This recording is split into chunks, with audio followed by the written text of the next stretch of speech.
Roma ardia em dores que pareciam não ter fim. A peste ceifava vidas com violência invisível. A fome arrastava multidões para as praças vazias. As guerras deformavam o rosto da cidade eterna, como se Deus houvesse silenciado. Mas em meio a esse caos, um homem, formado no silêncio e moldado pela dor, foi levantado como resposta. Seu nome era Gregório, filho de uma família nobre, mas irmão dos pobres. E é sobre ele que falaremos agora. Um homem que, sem desejar poder algum, tornou-se luz para uma igreja dilacerada. Um monge que chorava escondido, mas que se tornou a voz firme de Deus para toda a cristandade. São Gregório Magno, celebrado em 3 de setembro e patrono dos músicos, cantores e estudantes, além de protetor das escolas e educadores, é para nós hoje uma carta viva enviada do céu para consolar quem sofre calado. Se você sente que está sozinho na dor, se já se perguntou por que Deus permite tanto sofrimento, se tem rezado sem respostas visíveis, então essa história é para você. Porque foi na solidão mais profunda, na doença mais debilitante, na entrega mais oculta, que São Gregório encontrou sua missão. E ao abraçá-la, se tornou não apenas um grande papa, mas um verdadeiro pai espiritual para os séculos que viriam. Ele nos ensina que o consolo não é a ausência da cruz, mas a presença fiel de Cristo durante a travessia. Bendito seja o Deus e Pai de nosso Senhor Jesus Cristo, o Pai das misericórdias e o Deus de toda a consolação. É Ele que nos consola em todas as nossas tribulações, para podermos consolar os que estiverem passando por qualquer angústia com a consolação com que nós mesmos somos consolados por Deus. Segunda carta aos Coríntios, capítulo 1, versículos de 3 a 4. Prepare-se para percorrer os caminhos da alma de um santo que não procurou glória, mas foi glorificado por sua humildade. A cada passo, um espelho para o seu coração. A cada dor, uma esperança escondida. E ao final, talvez você descubra que seu sofrimento silencioso também pode ser resposta para um mundo em trevas. Gregório nasceu em Roma por volta do ano 540, em meio aos escombros de um império e a fé fervorosa de uma família que, mesmo cercada por honrarias mundanas, caminhava rumo ao céu. Desde muito pequeno, ele respirava santidade dentro de casa. Sua mãe, Santa Sílvia, era mulher de oração constante. Suas tias paternas, Tarsila e Emiliana, viveram como virgens consagradas, dedicadas à penitência e à intercessão. Essas presenças femininas, tão fortes e silenciosas, moldaram o coração sensível do pequeno Gregório para um amor concreto a Deus. Enquanto outras crianças se encantavam com jogos ou heróis romanos, ele se recolhia, escutava, contemplava. O mundo não parecia suficiente para aquele menino de olhos atentos e alma inquieta. As lições que mais marcaram sua infância não foram ensinadas em salões de estudos, mas no silêncio das orações noturnas da mãe, nas conversas piedosas das tias, nos gestos de caridade que transbordavam de sua casa. A fé era o chão de sua educação, e mesmo cercado de riqueza, Gregório crescia como quem já pressentia que tudo aquilo um dia lhe seria tirado, não como castigo, mas como caminho. Havia algo em sua postura, ainda criança, que revelava a semente de uma missão maior. Não era vaidade, nem orgulho precoce, era compaixão. Uma capacidade de se comover diante da dor dos outros, uma empatia que o fazia desde cedo visitar os necessitados com sua mãe. E ao vê-los tão frágeis, tão esquecidos, algo dentro dele se firmava. É aqui que Deus habita. Entre as paredes da casa dos Anici, uma das famílias senatoriais mais ilustres da época, Gregório aprendia que a verdadeira nobreza não se manifesta em títulos, mas em serviço.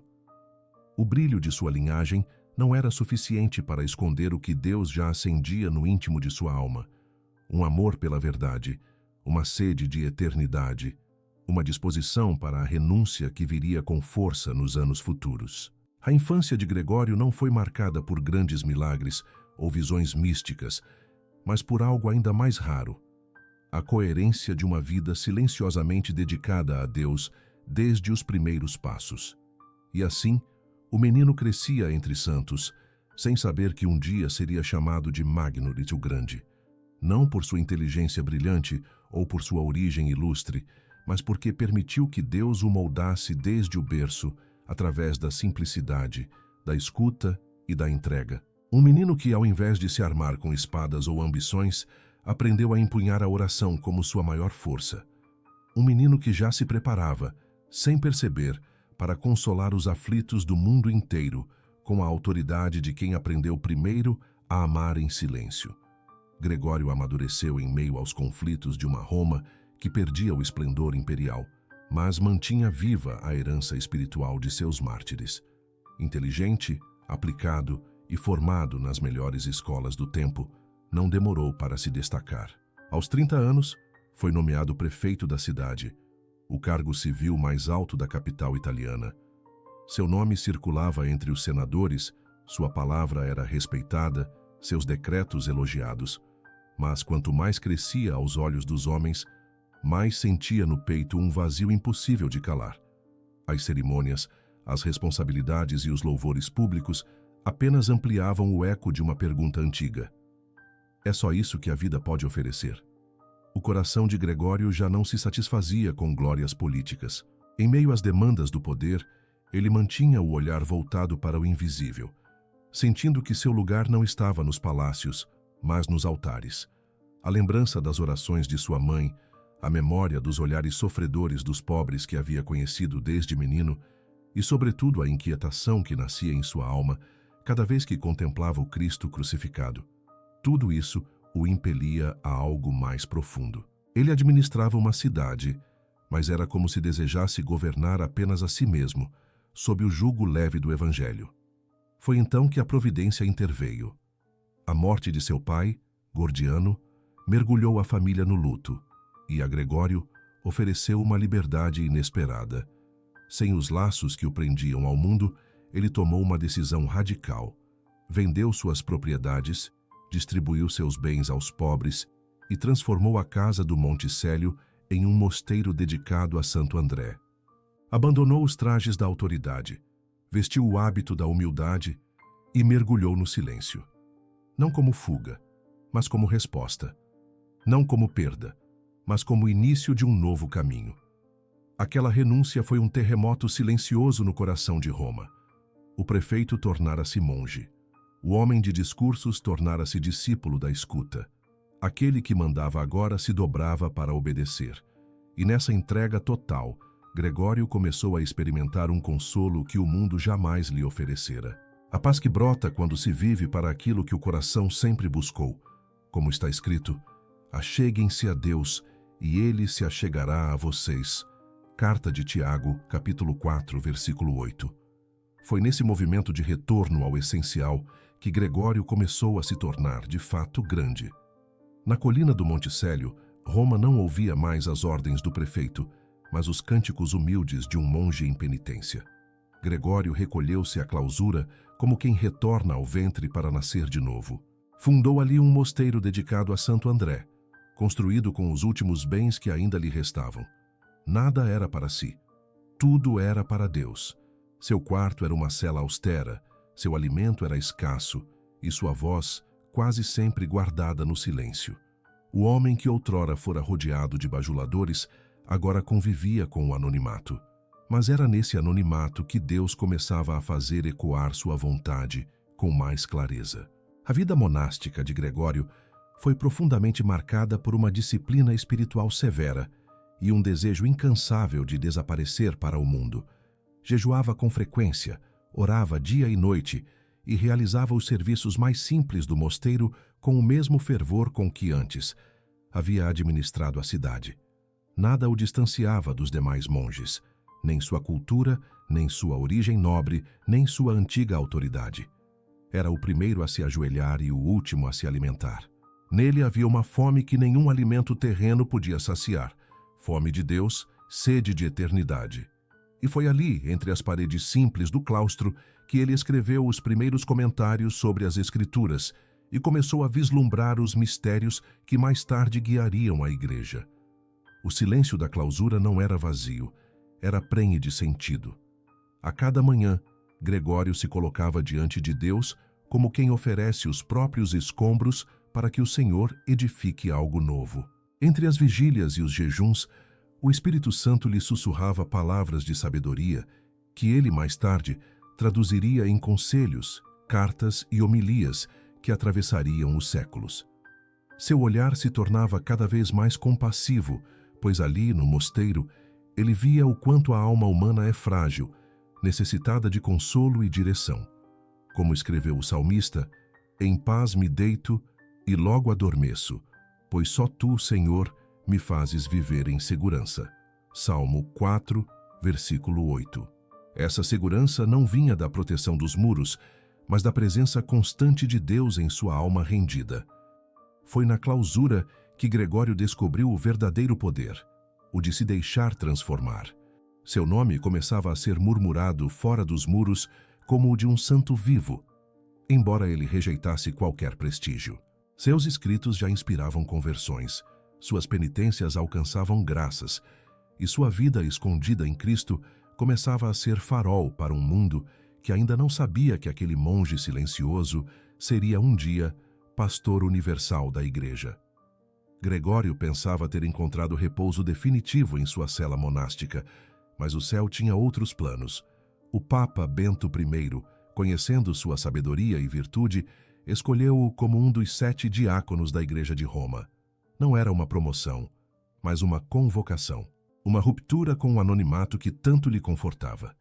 Pouco tempo depois, o sucessor, Papa Pelágio II, o enviaria como legado pontifício à corte imperial de Constantinopla. Foi um choque. O monge de coração recolhido teve de cruzar mares e abandonar a solidão para viver entre imperadores, cortesãos e debates teológicos. Mais uma vez, sua obediência falou mais alto que seus desejos. A corte bizantina era um mundo completamente distinto do recolhimento do mosteiro. Havia vaidade, intriga, efervescência política e batalhas doutrinais intensas. Gregório se viu diante do desafio de representar a Igreja em meio às disputas contra o monofisismo, uma heresia que ameaçava a integridade da fé católica ao negar as duas naturezas, divina e humana, de Cristo. Não era uma missão teórica. Estava em jogo a própria identidade de Jesus. E Gregório, sustentado pela oração que nunca abandonara, enfrentou os debates com firmeza, mansidão e clareza. Não buscava vencer com palavras, mas testemunhar com vida. Apesar de sua eficácia e da estima que conquistou na corte, Gregório sentia-se exilado daquilo que realmente nutria sua alma. Em cartas escritas na época, ele desabafava com amigos próximos, revelando a dor de estar longe do mosteiro e o quanto sofria com a frieza espiritual que o cercava. Mesmo assim, perseverava. Mantinha uma vida de oração intensa, jejum e penitência, sendo sinal de coerência cristã onde poucos ousavam viver a fé com profundidade. A fidelidade em meio à saudade o fez crescer ainda mais interiormente. Como o profeta Jonas, que foi lançado ao mar contra sua vontade, Gregório também foi enviado a um lugar que não escolhera, mas foi ali que Deus falou por meio dele. Durante essa missão em Constantinopla, ele também começou a escrever sua grande obra, Comentário sobre o livro de Jó, que mais tarde seria chamada de Moralia in Job, um tratado não apenas teológico, mas existencial. Gregório via em Jó não apenas um homem do passado, mas o retrato vivo de todo cristão que sofre sem entender, que persevera sem respostas, que confia mesmo quando tudo parece perdido. E talvez fosse ele mesmo o primeiro destinatário dessa mensagem, pois escrevia a partir de sua própria aprovação. O Senhor o deu, o Senhor o tomou, bendito seja o nome do Senhor. Livro de Jó, capítulo 1, versículo 21. Essa era a lógica de sua alma, aceitar tudo como graça, inclusive a dor de não estar onde mais desejava. A missão em Constantinopla não o afastou de Deus, mas o aprofundou ainda mais nele. E sem que soubesse, esse tempo o preparava para algo ainda maior. Carregar um dia nos ombros cansados o peso da Igreja inteira. Roma cambaleava como uma embarcação à deriva. Peste, fome, inundações e uma ameaça constante dos lombardos tornavam a cidade um cenário de agonia. Quando o Papa Pelágio II foi levado pela peste, a Igreja, em sua dor e desorientação, voltou os olhos para Gregório. Ele, porém, não desejava a cátedra de Pedro. Fugiu, escondeu-se, chorou. Não por covardia, mas por temor santo. Sentia-se incapaz de governar um rebanho tão dilacerado. Não queria ser visto como chefe, mas como servo. A fama de sua santidade, no entanto, já havia se espalhado, e o povo clamava por ele como quem suplica por um pastor em meio à noite. Sua eleição foi recebida como um sopro de esperança, e para ele, como um peso que apenas a obediência poderia carregar. Aos olhos de muitos, tornar-se papa era um coroamento. Para Gregório, era um martírio. Quando finalmente aceitou, escreveu ao patriarca de Constantinopla dizendo: "Eu perdi a alegria da quietude e vejo-me envolvido pelas tempestades de um mar de preocupações." Suas palavras não escondiam a dor do abandono de sua amada solidão monástica. Ainda assim, ele se dobrou diante do chamado, e nesse ato de rendição, mais uma vez, tornou-se instrumento do consolo de Deus para o povo. O monge tornou-se papa, mas não perdeu a alma de servo. Continuava a usar o nome de servo dos servos de Deus, título que até hoje ecoa entre os sucessores de Pedro como símbolo da verdadeira autoridade, aquela que serve. Logo ao assumir o pontificado, Gregório se recusou a manter as pompas palacianas. Administrava a igreja como um pastor que conhece suas ovelhas. Enviava esmolas, organizava a caridade, reformava a disciplina eclesiástica, promovia o ensino da fé com profundidade e clareza. Não era um administrador frio, mas um pai que sofria com os filhos. Em uma carta escreveu: "Quem sou eu para ocupar o trono apostólico? Eu que me sinto mais próximo das fraquezas de Pedro do que de sua fortaleza." Ele sabia que o peso da cruz papal não poderia ser sustentado com orgulho, mas apenas com humildade e oração. Nesses primeiros tempos de pontificado, sua saúde também começou a dar sinais de grande fragilidade. As doenças que o acompanhariam até o fim tornavam cada dia uma penitência silenciosa. Mas ele não se detinha nelas. Continuava firme, alimentando o povo com sua doutrina e sua compaixão. Ensinava que a dor não é impedimento para a missão, mas parte dela. Como está escrito: "Pois quando sou fraco, então é que sou forte." Segunda carta aos Coríntios, capítulo 12, versículo 10. A fragilidade não o diminuiu. Ao contrário, fez dele ainda mais próximo dos pobres, dos doentes, dos desesperançados. Gregório não quis ser papa, mas ao dizer sim, selou com o céu uma aliança de sofrimento e fidelidade. Sua eleição não foi um triunfo, mas uma oferta, e essa oferta foi aceita por Deus como perfume de sacrifício. Era o início de um pontificado que marcaria para sempre a história da Igreja. Foi ainda como abade que Gregório teve um encontro que marcaria sua alma com um chamado profético. Certa vez, passando pelo mercado de escravos, viu 3 jovens de aparência distinta, olhos claros e cabelos loiros. Perguntou de onde vinham. Disseram-lhe: "São anglos." Seu coração, tocado pela compaixão, respondeu: "Non angli, sed angeli." Não são anglos, mas anjos, se tivessem a fé de Cristo.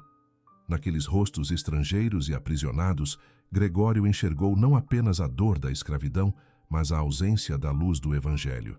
Foi como uma ferida aberta. Como poderiam viver tantos povos sem sequer conhecer a verdade que salva? Essa inquietação, longe de ser esquecida, cresceu com o tempo.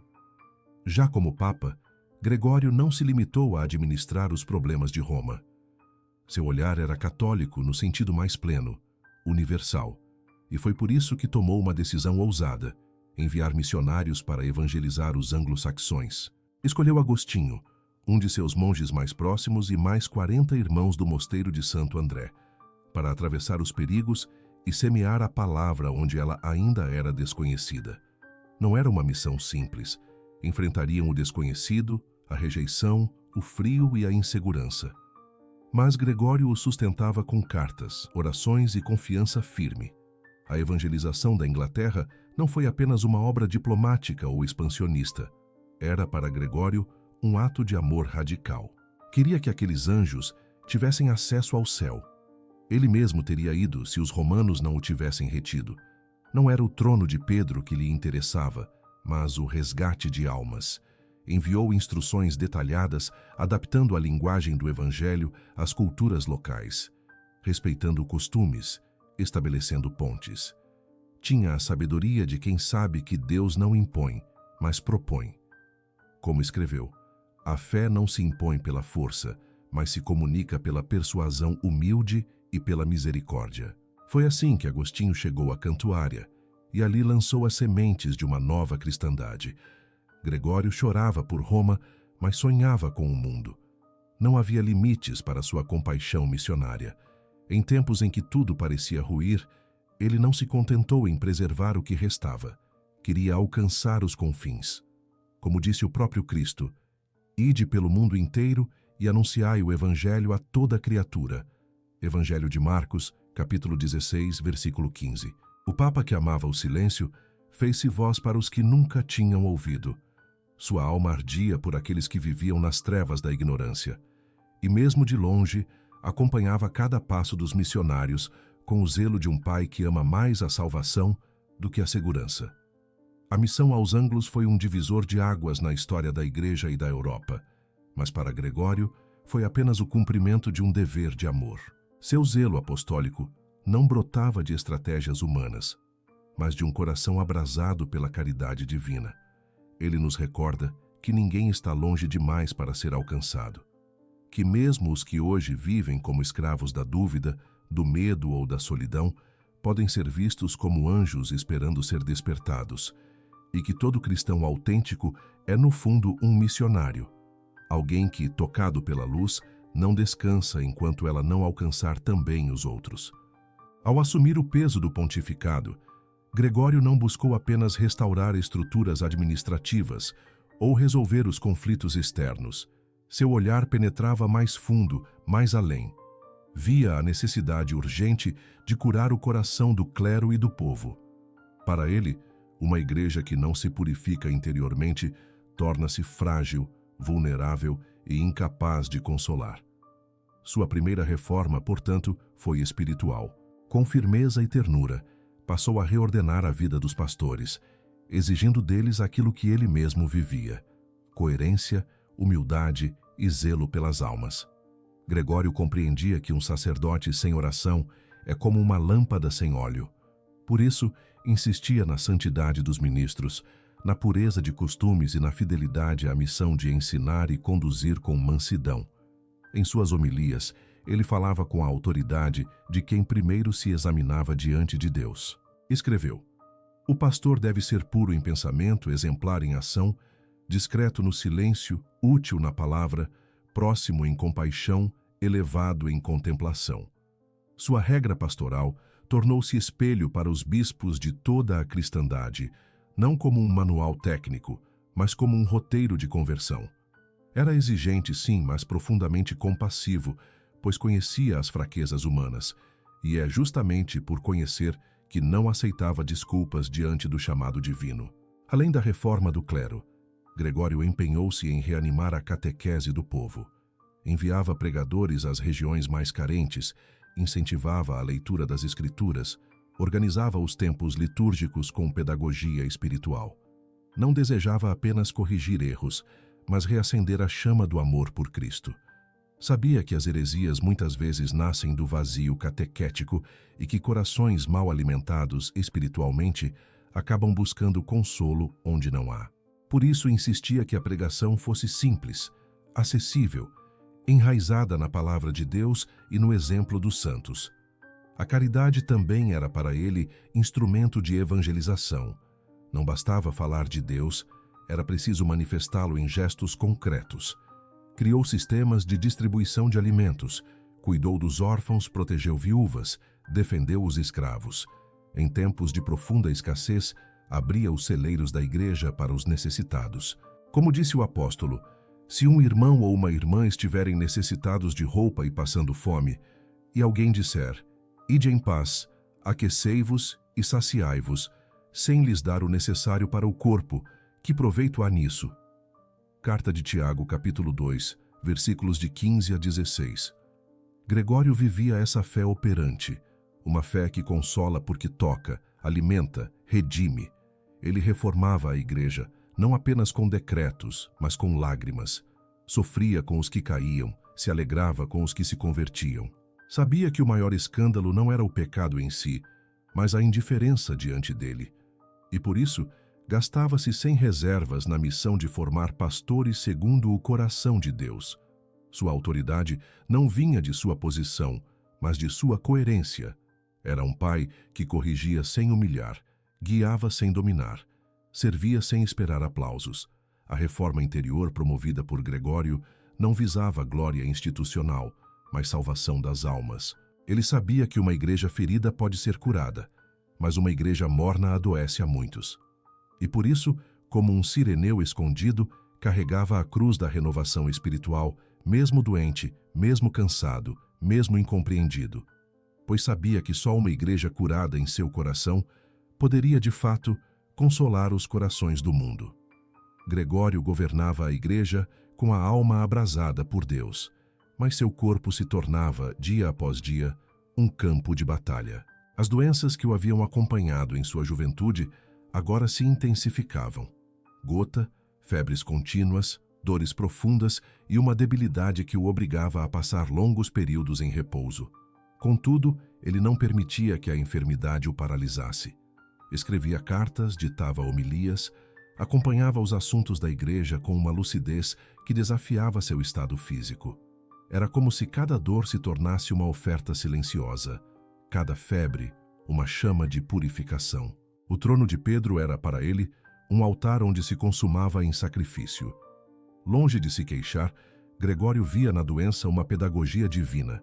Em seus escritos, meditava frequentemente sobre o sofrimento como caminho de união com Cristo. Se suportamos com paciência o mal que não desejamos, imitamos o Salvador que aceitou a cruz que não merecia, dizia.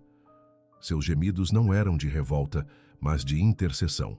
Oferecia suas dores pelos pecadores, pelos sacerdotes fracos, pelos povos ameaçados pelas guerras e misérias. Seu leito se tornava púlpito, sua enfermidade, pregação viva.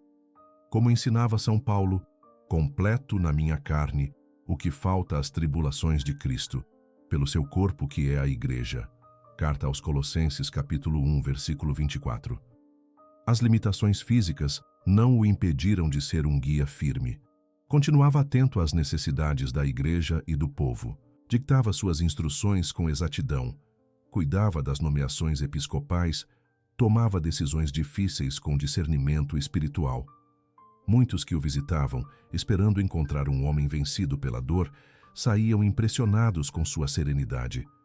Era como se uma força invisível o sustentasse, e de fato sustentava.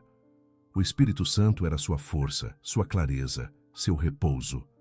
Em meio à agonia, ele encontrava uma paz que escandalizava os fortes e consolava os fracos. Gregório não fazia da dor um espetáculo, não buscava compaixão, mas comunhão. Ele compreendia que a doença, quando unida a Cristo, se tornava fecunda. Por isso, jamais a viu como maldição. As feridas do corpo podem ser escola para a alma, escreveu certa vez. E nesta escola ele se deixava moldar, purificar, configurar, a cada dia mais escondido, mais ofertado, mais unido ao Cordeiro imolado. Sua vida tornou-se, enfim, Eucaristia vivida, um dom que se parte, que se reparte, que se consome em favor dos outros. Assim, o Papa doente se tornava espelho para os que sofrem. Mostrava que a fragilidade pode ser caminho de salvação, que a cama do enfermo pode ser lugar de missão.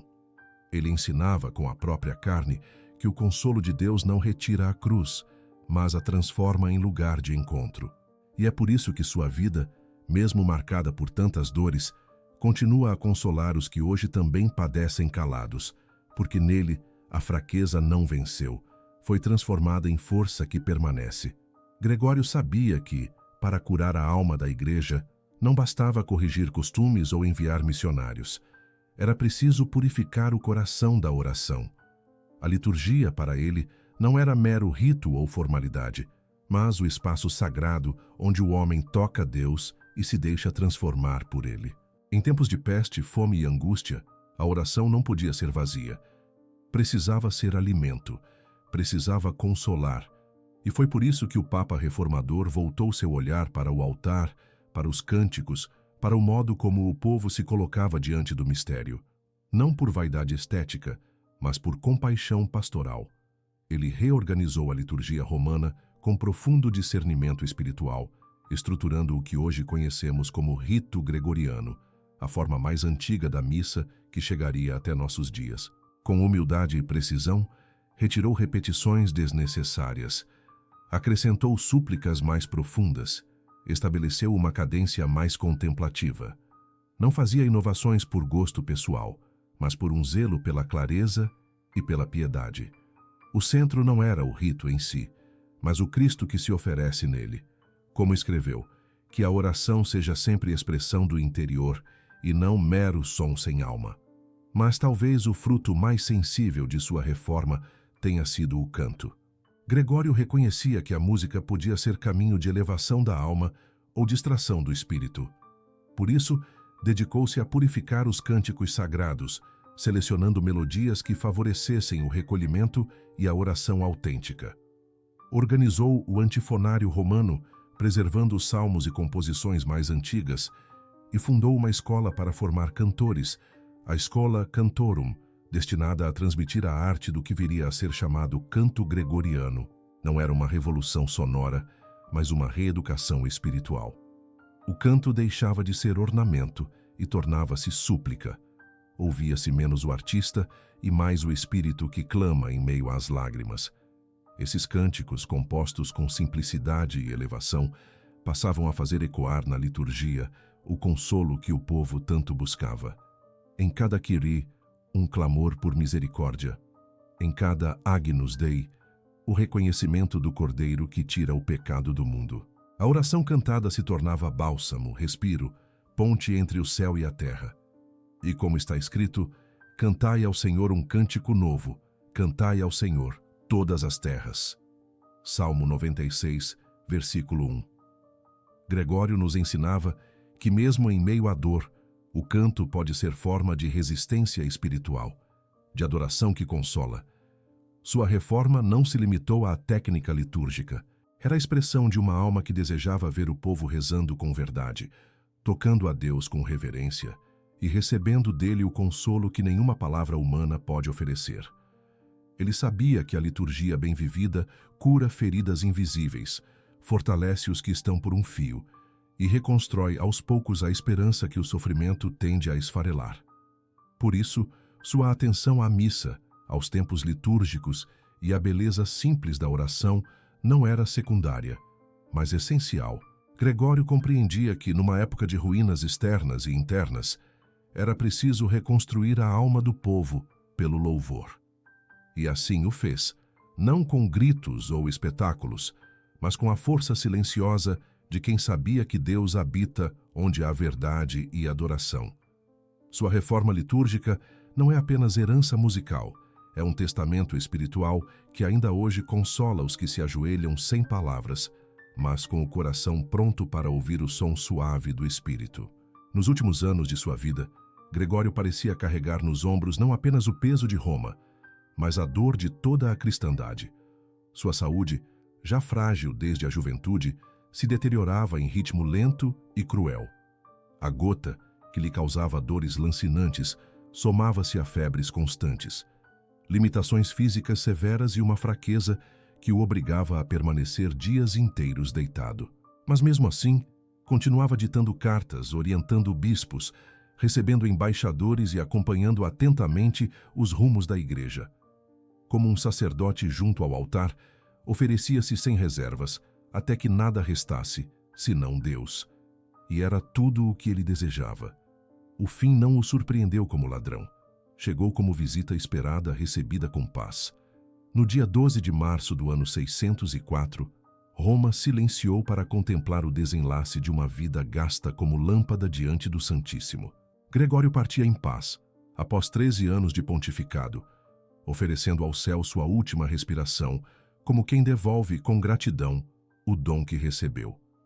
Não houve alarde, nem milagres estrondosos, mas um perfume de santidade que se espalhou por toda a cidade, como a brisa que anuncia a manhã depois da tempestade. Seus contemporâneos sabiam, ali morria um santo. Por isso, a aclamação de sua santidade foi imediata, quase natural, como se o próprio povo intuísse que aquele homem já estava sendo recebido pelo Pai como servo bom e fiel. Suas últimas palavras, segundo registros da tradição, foram um salmo. Em tuas mãos entrego o meu espírito, tu me redimiste, Senhor Deus fiel. Salmo 31, versículo 5. Era o resumo de sua vida inteira, uma entrega contínua, uma confiança inabalável, mesmo em meio aos sofrimentos mais duros. Sua morte não foi derrota, mas cumprimento. Como ensinara tantas vezes, não se mede a grandeza de uma alma pela ausência de dor, mas pela fidelidade com que ela ama a Deus no meio dela. E Gregório amou até o fim. A Basílica de São Pedro, que já havia testemunhado tantos dramas da fé, tornou-se agora casa de repouso para um de seus maiores pastores. Seu corpo foi sepultado ali, sem ostentação, mas cercado de uma veneração profunda. E não demorou para que multidões começassem a visitar seu túmulo, buscando o consolo que tantas vezes encontraram em suas palavras. Uma igreja inteira passou a repetir seu nome com gratidão. E a proclamação de sua santidade, vinda do clamor do povo e confirmada pela autoridade da igreja, selou sua vida com a dignidade de doutor e pastor eterno. A igreja passou a invocá-lo como São Gregório Magno, não por causa dos títulos ou realizações humanas, mas porque ele foi um espelho claro do Cristo servo. Como está escrito, combati o bom combate, terminei a corrida, guardei a fé. Agora me está reservada a coroa da justiça, que o Senhor, justo juiz, me dará naquele dia. Segunda carta a Timóteo, capítulo 4, versículos de 7 a 8. Esta coroa, Gregório não buscou, mas foi ela que o encontrou, porque antes buscou apenas ser fiel. Muitos séculos se passaram, e seu legado continua a consolar. Seus escritos ainda iluminam teólogos, suas reformas ainda moldam a liturgia, sua vida ainda inspira os que sentem medo diante do sofrimento. E seu túmulo, na Basílica Vaticana, permanece como testemunho silencioso de que o consolo de Deus não é teoria, mas promessa cumprida. Porque aquele que amou os pobres, os doentes, os ângulos, os monges, os pecadores e toda a igreja, agora contempla face a face aquele que é a fonte de todo o consolo. A vida de São Gregório Magno é mais do que um relato de fatos históricos ou conquistas espirituais. É, acima de tudo, uma carta viva endereçada a cada coração que sofre em silêncio. Nele, Deus escreveu com o fogo da provação, com a tinta da renúncia, com a caligrafia suave da misericórdia. Cada estação de sua existência, da infância entre os santos à morte serena em Roma, revela uma única verdade: que o consolo verdadeiro não nasce da ausência de dor, mas da certeza de que Deus está presente no meio dela. Gregório não foi poupado das tempestades. Ele simplesmente aprendeu a atravessá-las com os olhos fixos no eterno. Sua história permanece como um espelho. Para os que vivem o anonimato do bem, ele ensina que o silêncio pode ser mais eloquente que o aplauso. Para os que sofrem doenças que não cessam, mostra que o corpo ferido pode ser altar de salvação. Para os que rezam e sentem que não são ouvidos, confirma que o céu escuta até os gemidos mais ocultos. E para os que temem a própria missão, ensina que a obediência fecunda mais do que o entusiasmo. Gregório viveu para consolar e consola ainda. Seus escritos são bálsamo, suas reformas são fonte, sua vida é testemunho de que a santidade é possível quando se abraça a cruz com fé e humildade. O consolo que emana dele não é emoção passageira, mas presença duradoura. E permanece porque não se baseia na força do homem, mas na fidelidade de Deus. Como diz a Escritura, o Senhor está perto dos que têm o coração quebrantado e salva-os de espírito abatido. Salmo 34, versículo 18. São Gregório é, por isso, um farol para os quebrantados, uma ponte entre o céu e os que se sentem esquecidos. Em cada gesto seu, vemos a mão de Deus se estendendo aos pobres, aos doentes, aos que buscam sentido. E na sua morte, não encontramos o fim de uma missão, mas o início de uma intercessão que jamais cessou. Celebrado em 3 de setembro como patrono dos músicos, cantores, estudantes e educadores, São Gregório Magno continua a embalar almas com a melodia da esperança. Seu legado é oração cantada, doutrina vivida, serviço silencioso. É resposta para quem já não vê mais saída. E por isso, hoje, mais do que estudar sua vida, somos chamados a beber dela. Porque em tempos de ruína, ele construiu. Em tempos de dúvida, ele ensinou. Em tempos de dor, ele consolou.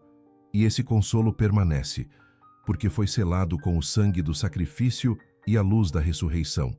Bendito seja o Deus e Pai de nosso Senhor Jesus Cristo, o Pai das misericórdias e o Deus de toda consolação. É Ele que nos consola em todas as nossas tribulações, para podermos consolar os que estiverem passando por qualquer angústia com a consolação com que nós mesmos somos consolados por Deus. Segunda carta aos Coríntios, capítulo 1, versículos de 3 a 4. Eis o consolo que vem de cima, eis o dom que Gregório nos deixou.